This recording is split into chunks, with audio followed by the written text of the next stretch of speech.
우리 사회가 지금껏 겪어보지 못한 아주 큰 도전에 직면하고 있습니다. 바로 초고령 사회로의 진입인데요. 오늘 우리가 함께 살펴볼 소생 커뮤니티가 바로 이 거대한 문제에 대한 아주 놀라운 해법을 제시하고 있거든요. 자, 지금부터 한번 자세히 들여다볼까요? 자, 20.3%. 이 숫자가 뭘 의미하는 걸까요?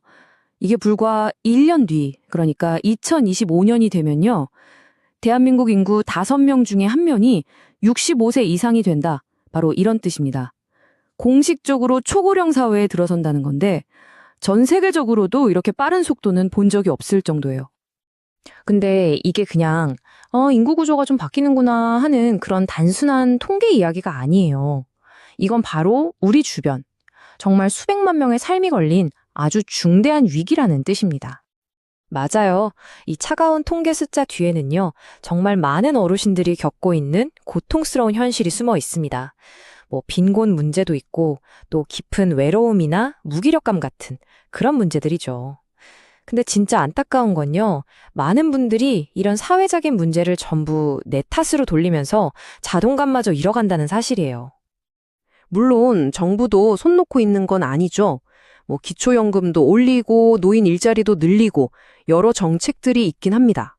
하지만 과연 이런 정책들이 이 문제의 진짜 핵심을 제대로 짚고 있는 걸까요? 바로 이 지점에서 정책의 의도와 현실 사이에 아주 큰 간극이 보이기 시작합니다. 정부의 목표는 분명 생산적이고 성공적인 노후인데 막상 실제 지원은 어르신들이 진짜로 필요로 하는 것과는 좀 거리가 먼, 어떻게 보면 그냥 베풀어주는 시혜적인 수준에 머무는 경우가 많다는 거죠. 교육 프로그램도 마찬가지예요. 이름만 그럴싸하게 바뀔 뿐 실질적인 변화를 만들어내기엔 역부족이었던 겁니다. 그래서 바로 여기에서 완전히 새로운 접근법이 필요했던 거죠. 바로 그 대안으로 등장한 게 기존의 틀을 완전히 깨버린 소생 커뮤니티의 노년 사회화 교육 프로그램입니다. 이 프로그램의 핵심, 가장 중요한 철학이 뭐냐면요. 바로 이겁니다. 개인의 실패를 사회적 요인으로 재해석하는 것. 그러니까 어르신들이 겪는 어려움이 내가 못나서 그런 게 아니라 사회 구조적인 문제 때문이라는 걸 깨닫게 해주는 거예요. 바로 이 지점에서 자책감은 희망으로 또 힘으로 바뀌기 시작하는 거죠. 이 프로그램은요, 총 20강에 걸쳐서 아주 체계적으로 설계가 되어 있어요. 참여자들이 점진적으로 하지만 확실하게 변화할 수 있도록요. 처음엔 변화를 준비하는 단계에서 시작해서 자신의 현실을 똑바로 마주하고 그 다음엔 스스로 자신의 변화와 행복을 설계하는 단계로 나아가는 겁니다. 그냥 한번 듣고 마는 그런 겉핥기식 교육이 아니라 정말 깊은 내면의 변화를 이끌어내는 하나의 여정인 셈이죠. 그렇다면 기존 교육이란 도대체 뭐가 다른 걸까요? 첫째, 심리, 경제, 사회 문제를 따로따로 보지 않고 하나로 묶어서 종합적으로 다룬다는 점이에요. 둘째, 뇌과학이라던가 사람들의 행동을 부드럽게 유도하는 그 너치 이론 아시죠? 그런 과학적인 근거를 바탕으로 한다는 겁니다. 그리고 제 생각엔 이게 가장 중요한데요. 일방적으로 듣기만 하는 강의가 아니라 다 같이 참여하는 워크숍 형태라는 거.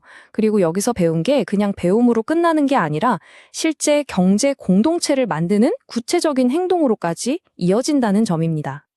자, 그럼 이론은 이렇다 치고 과연 이런 새로운 접근법이 실제 현장에서는 어떤 놀라운 결과들을 만들어냈을까요? 지금부터는 그 생생한 데이터를 한번 확인해 보시죠. 이건요, 실제로 시흥시의 한 복지관에서 프로그램에 참여하셨던 어르신이 남기신 소감이에요. 미래에 희망이 생겼다. 와, 이 한마디보다 이 프로그램의 힘을 더 강력하게 보여주는 말이 더 있을까요? 이렇게 감동적인 후기는요, 그냥 감상에 그치는 게 아니라 구체적인 데이터로도 증명이 됩니다. 여기 홍천군 노인복지관 사례를 보면 참여자 10명 전원의 자아 존중감과 생활 만족도가 전부 상승했어요. 단 한 명의 예외도 없이 100%의 참여자가 긍정적인 변화를 경험한 겁니다. 근데 이야기는 여기서 끝나지 않습니다. 이 프로그램이 정말 예상치도 못했던 아주 놀라운 결과를 낳지도 했거든요. 바로 러블리 페이퍼라는 프로젝트를 통해서 노년층과 청년 세대가 아주 자연스럽게 하나로 연결된 거예요. 결과는요, 정말 놀라웠습니다. 폐지를 수집하시던 어르신들과 청년 활동가들, 양쪽 그룹 모두 만족도가 100%였어요. 그런데 진짜 놀라운 건 청년들의 반응이었습니다. 오히려 우리가 힐링이 됐어요. 세대에 대한 이해의 폭이 넓어졌습니다. 라고 답한 거예요. 이게 뭘 의미할까요? 그냥 일방적으로 돕는 관계가 아니라 서로에게 힘이 되어주는 진짜 교류가 일어났다는 거죠. 자, 지금까지는 개인의 변화에 초점을 맞췄는데요. 이제부터는 이 프로그램이 우리 사회 전체를 어떻게 바꿀 수 있는지 그 더 큰 그림을 한번 살펴보겠습니다. 여기서 핵심 키워드는 바로 사회적 자본이라는 개념입니다. 이게 뭐냐면요. 이 프로그램은 어르신들이 평생에 걸쳐 쌓아온 그 경험, 지혜, 그리고 온갖 역경을 이겨낸 그 힘 있잖아요. 이걸 더 이상 개인의 것으로만 보지 않는다는 거예요. 이것이야말로 우리 사회 전체를 더 건강하고 풍요롭게 만들 수 있는 아주 귀중한 자산으로 보는 거죠. 그러니까 이 프로그램이 그리는 미래는 이런 겁니다. 어르신들을 더 이상 우리가 부양해야 할 대상으로 보는 게 아니라 우리 사회를 이끌어가는 핵심 동력으로 보는 거예요.